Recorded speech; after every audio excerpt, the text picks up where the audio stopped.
Hi, welcome to Down to the Root. I'm your host, Bethanie Jean, and today in studio, I have my very special friend, Laura Bailey. Now, you might not know Laura's face because she's behind the scene, but I promise you've heard her voice because she's a huge voiceover actress.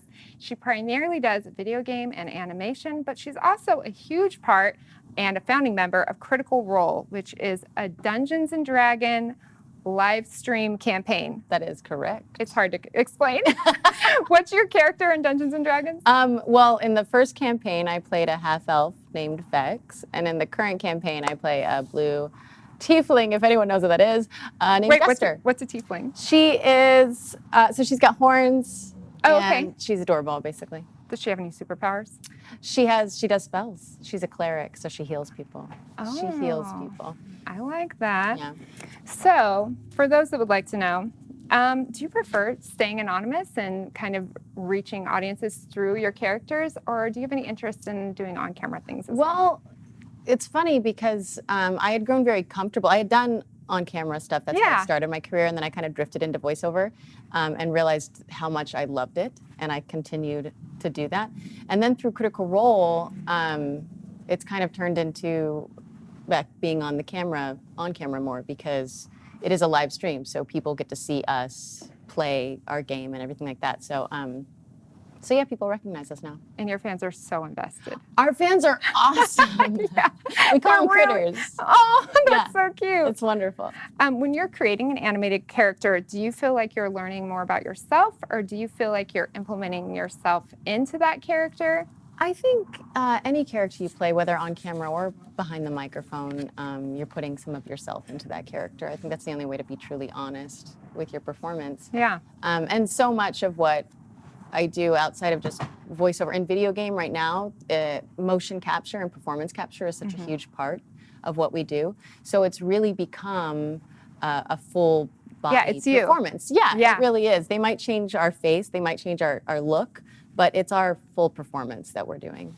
Do you feel like these characters influence you personally? Like, do you feel like you are a slightly different version of yourself leaving a character than when you went into it? 100%, yes. Yeah. Yeah. And I can see it, and I never really noticed it until Critical Role. Yeah. Because when I was playing in the first campaign, my character was classy, very intelligent. A classy brown? Yeah, she was classy. Well-spoken, kind of snarky. Oh, I love this. And I felt, my body posture while I was playing her was the same. And now that my character is like this young sort of fly by the seat of her pants sort of girl who just says whatever is on her mind, I've realized that I also have kind of lost my filter when I'm playing. I love her. this. Yeah, so. Which probably comes in really handy now that you're a mom. Yeah, no joke, I right? love it. I love it. So I'm dying to know, because I do know so many people in your community. Do you feel like all of these A-list celebrities coming in to the voiceover world and being part of that, how do you feel like that's affecting the voiceover industry? Do you feel like it's hurting it or harming it? I think sometimes it can be harmful if you're just casting based on... Like just celebrity. Yeah, because for the most part with animation, at least cartoons that are going to be for kids aren't going to be paying attention to names. They're going to be paying attention to performances. And if, a lot of times celebrities that come in to do a role, they nail it and they're amazing, and it has nothing to do with, who they are. It's got to do with their talent. But if they're being cast just for that and just for maybe social media following or something like that, then it can be difficult to be in the room and know that role is suffering for it. It happens, rarely that I've seen, but every once in a while. So in life and in career, who do you feel has been your biggest influence? And was this like a formative influence? Oh, gosh. I know it's heavy. I've always been a gamer. I've always loved video games. And in my early... Which is cool because, let's just talk about, you've been doing this for like what? Close to 20 years, I'm just going to guess? Yeah, 20 years. 20? Yeah. Maybe even more, because you started in high school, right? Right. Well, but as far as voiceover goes, I've been doing that for 20 years. Not to age us.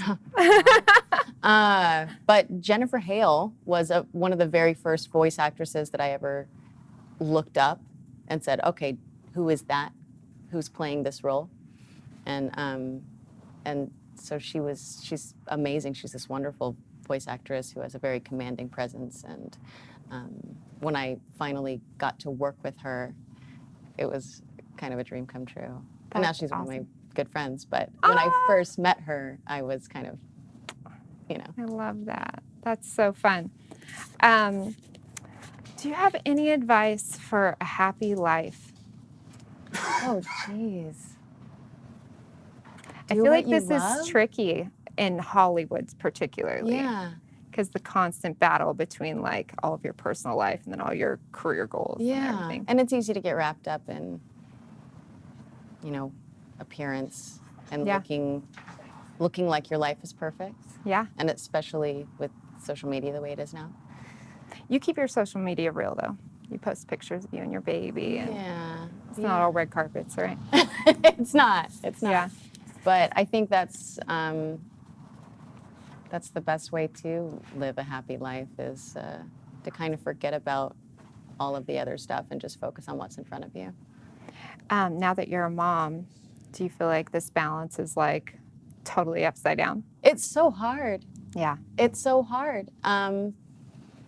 When I got pregnant, I was in the middle of working on 2 very, very large video game titles. And we were shooting them. It was motion capture. And I was beside myself, distressed with how I was going to be able to do the role while growing and then post-pregnancy and how everything would happen. But they've been very accommodating and it's been really wonderful. How do they work around that? Do they work around For the belly? most part, yeah. I mean, how many games was it that I did while I was pregnant? I think I did 4 games pregnant in the suit, in the mocap suit. And they can, as long as you're not walking like you're pregnant, as long as you can pull off that you're still hide physically, the waddle, keep it together. then they'll be able to animate around it and they can just get rid of your belly in the Oh, that's pretty well, cool. that's good to know. And you went right back to work too, I feel. Like I think 5 weeks is what I took off. There were some, production things that needed to get done, so I had to hop in. Yeah. But now it is a balance because whereas before I wanted to be working all the time, now I want to be home too. I want to see him grow and I want to see him walk and learn. Yeah. So you can't miss it. I know you can't miss it. So something I really love to ask people is, do you feel there's anything about yourself that is misunderstood? Oh man. And if so, how? It's weird. I feel like with Critical Role, I've kind of been able to get who I am out. Yeah? Yeah. You have a platform for it. And I mean, really, every single week, every Thursday, people get to tune in and see us for 4 to 5 hours sitting at a table and being ourselves and hanging out with our friends, and they get to see that that intimacy. Yeah. And so you really show who you are in those moments. So that is something I'm incredibly thankful for with this show, is that I don't have to hide myself anymore. And our fan base accepts that and accepts all of us for who we are. Right. Yeah. I love that. Is there anything you wish people knew more about you? I think no. I think I'm pretty open. Yeah. And anything that I haven't shared is probably something that, that I don't want to. You don't want to know. Yeah. Are there any mottos that you live by? Past, kind. present, future. Yeah. It's important. It's a simplicity. It's a good one, though. It's easy to forget sometimes. Yeah. Yeah, I always just want to leave a place better than when I came. I love that. I think it's highly underestimated. Yeah. The energy you leave in a room. Yeah. Are there any mottos you're going to pass on beyond be kind to sweet, precious baby Ronan? Isn't it sad that like all I want for him is to know love? I want him to be happy, and I want him to be a good person. No, I think that means you're doing it right. I don't think that's sad. I think that's excellent. Excellent goals for him. Are there any career ventures or passion projects that you would like to take a stab at? God.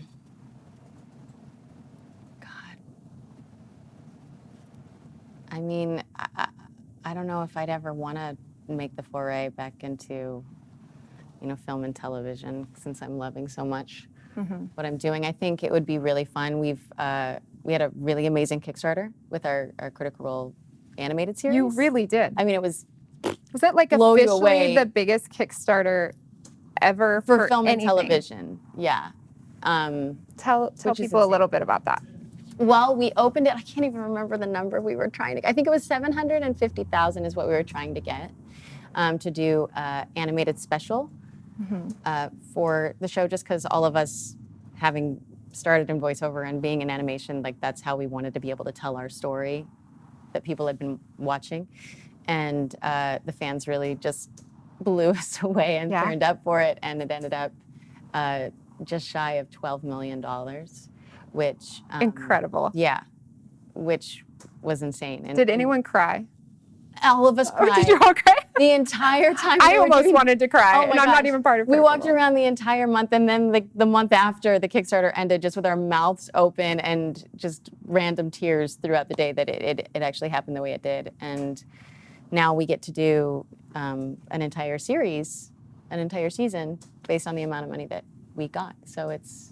And is there any idea of where people will be able to watch that once it's made? There are, yes, but it hasn't been announced. It hasn't been announced. Yeah. Okay, but it will be. It will be. And all your people. Hopefully very soon. Will know immediately. Yeah. Because they're all kind of like stalking you guys a little bit. In the best way. Yes, it feels it feels like friendships. You have great fans. We have really great fans, and when we first started, we were very open on social media. And because of that, like I feel like there are a lot of people on Twitter that I know, just based on our interactions. Yeah. Yeah. Like social media friends. Yeah. It really. We all have them. Yeah. I've really enjoyed in life, sometimes someone I know completely separate from this friend group that I know you in will be like, oh my gosh, you do so-and-so's hair, or whoever. And I'm like, yeah. And they're like, oh, I'm so obsessed with their D&D thing, Critical Role. Like I listen to it all the time. And I'm like, really? And it's so cool. I see this kind of common interest of, I don't want to say misfits, but kind of like nonconformist people that have band together, and they're all super rad. I mean, there's a rise of the nerds. Yes. It's not something to be embarrassed by anymore. Like we really, there's a pride in it. Geek. Yes. Well, because. And there should be. I firmly believe every single person in the world is a nerd for something, right? Yeah. Whether it be you're a nerd for football, you're a nerd for musicals, you're a nerd for Disney, you're a nerd for fantasy, whatever it is, everybody's got that passion. Right. And finally people are able to, step out of the shadows and go, who's like me? I think there's it's so many cool. other people that say, I am.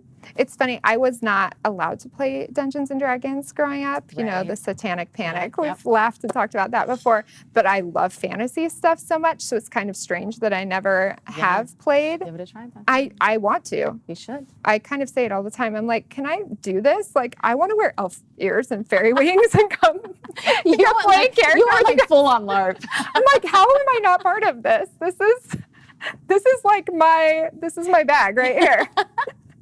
I'll bring clothes for everyone. It's all just an excuse, right? It's an excuse to dress up. I would love it.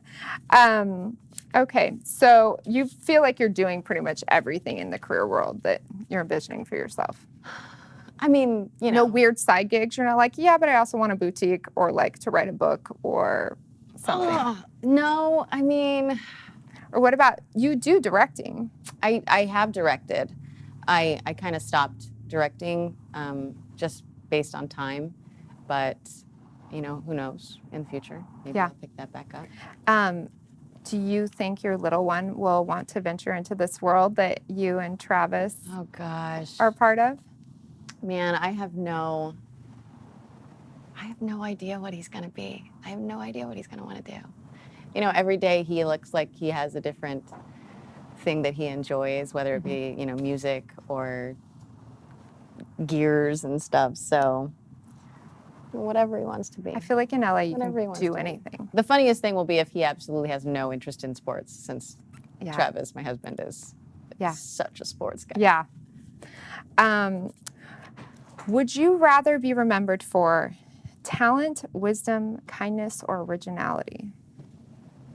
Oh, shit. Kindness, probably. Yeah. Yeah. I think you'll be remembered for probably all of them for what it's worth, but you know, that should be a front burner. Yeah. I think you've got that in the bag. Wow. Yeah, I'll take all of them if possible. That'd be great. What is it that you hope your great-great-grandchildren will be told about you?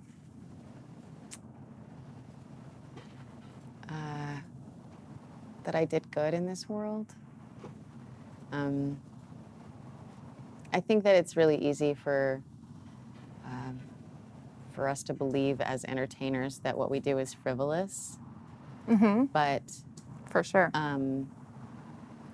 but since the beginning of time, people have looked to the storytellers for a way to pass on their legacies, or a way to be inspired for what they can be, for what they can become. And that's part of what we are. You know, we're the dreamers and the shapers.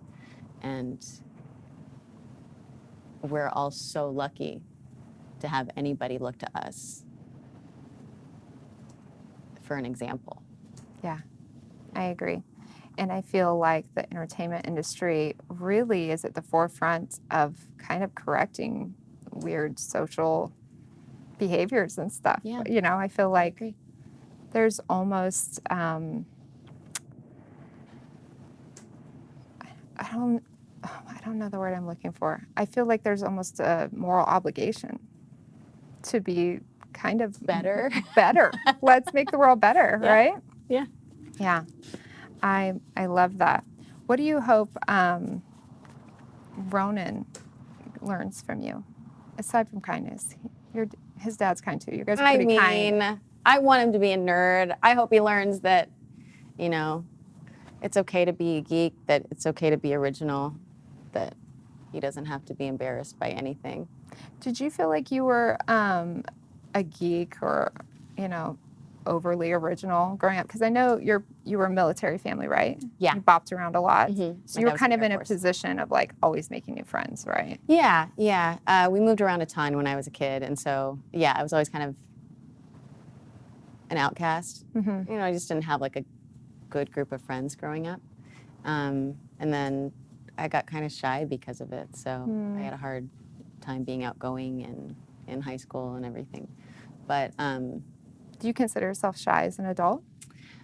in certain situations, yes. Yeah. If I go to a party, I'm going to be the person in the corner looking for the pet. Yeah. You know, I'll hang out with the dog or the kid that's at the house. Just because groups of people tend to make me uncomfortable, especially if I don't know them very well. Yeah. I'm even super outgoing and I can relate to that. Right?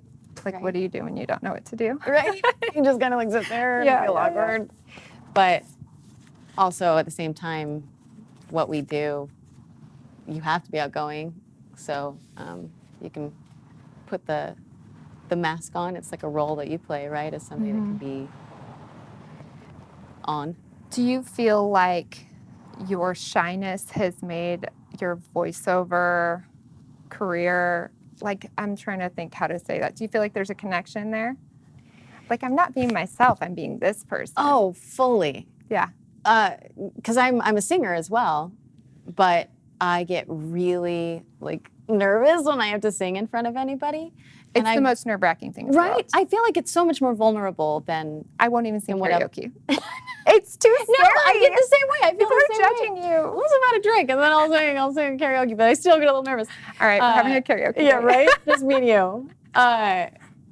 But yeah, when I'm singing as a character, all of a sudden it's totally acceptable because that character's not shy. I totally get that. All right. So in closing, what accomplishment are you most proud of? Oh man, I think oh gosh, Ronan. Yeah. I'm so proud of that. I know. Yeah. I'm proud of him. I'm really excited about the games that are coming out that I've been working on. I feel like the games industry is like changing, and I am so proud to get to be a part of that. And that's really awesome. And I'm really proud of Critical Role, and I can't wait to see what it becomes and what else we can do with our outreach. Yeah. Yeah. All right. Well, I would chat with you all day, but I think we're going to wrap it up here. Thank you so much for coming in today. I loved having you in studio. You guys can watch all of the episodes at evertalk.com, the EverTalk app, on Apple TV and on Roku. And where can people find you, Laura? Oh, geez. On Twitter at Laura Bailey VO. Awesome. All right. Thank you so much.